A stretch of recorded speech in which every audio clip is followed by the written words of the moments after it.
ഈശോ മിശിഹായിൽ എത്രയും സ്നേഹം നിറഞ്ഞ എൻ്റെ പ്രിയപ്പെട്ട സഹോദരങ്ങളെ, ഇന്ന് ഞാൻ നിങ്ങളോട് വചനം പങ്കുവെക്കുന്നത് ദൈവ പരിപാലനയിൽ ഉറച്ചു വിശ്വസിക്കുന്നവരായിട്ട് തീരുക.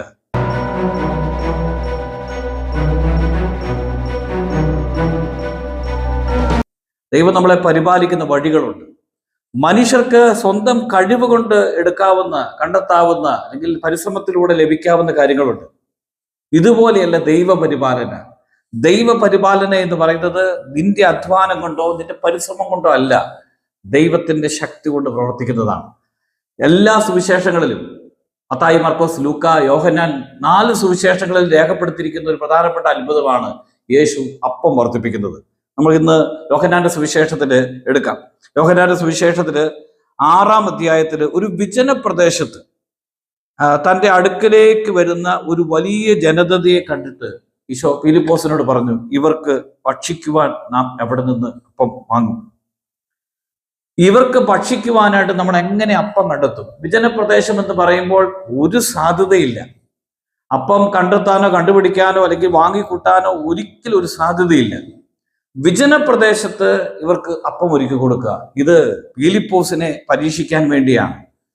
എങ്ങനെ സ്വന്തം കഴിവ് കൊണ്ടും ബുദ്ധി കൊണ്ടും ശക്തി കൊണ്ടും സാമർഥ്യം കൊണ്ടും നമുക്ക് പ്രശ്നങ്ങളെ പരിഹരിക്കാനായിട്ട് പറ്റും.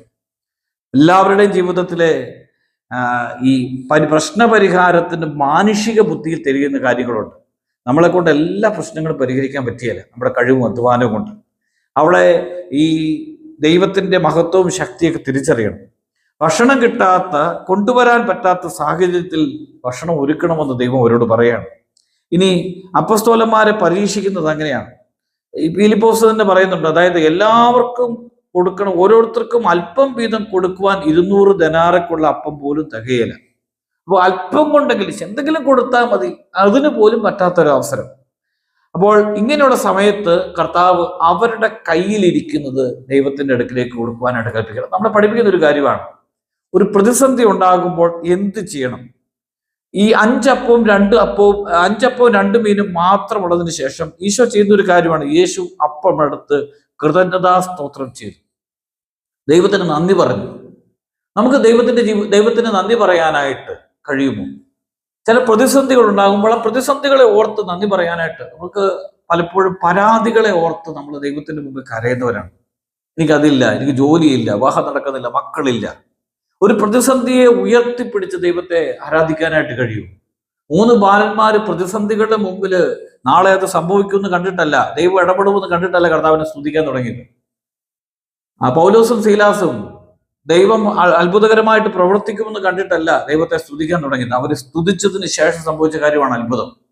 ഇതുപോലെ തന്നെ കർത്താവ് പഠിപ്പിക്കുകയാണ്, നിനക്ക് എത്ര പ്രതിസന്ധി ഉണ്ടായാലും നീ ദൈവത്തെ സ്തുതിക്കണം.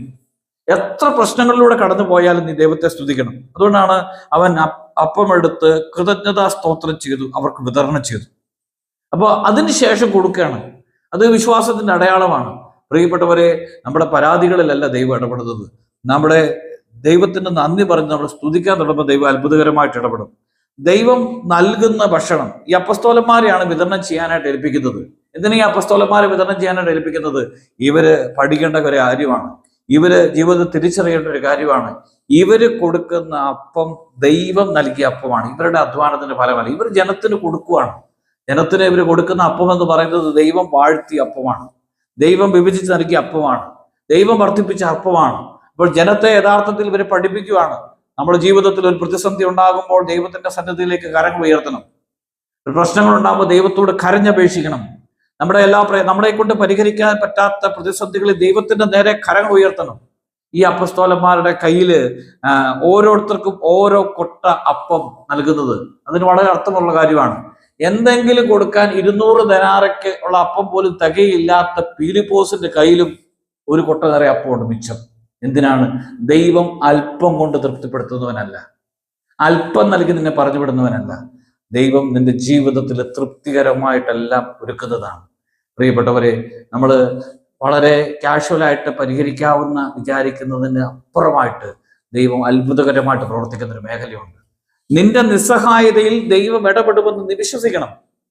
നിന്റെ പ്രതിസന്ധികളിൽ ദൈവത്തിന് ഇടപെടാൻ കഴിയുമെന്ന് വിശ്വസിക്കണം.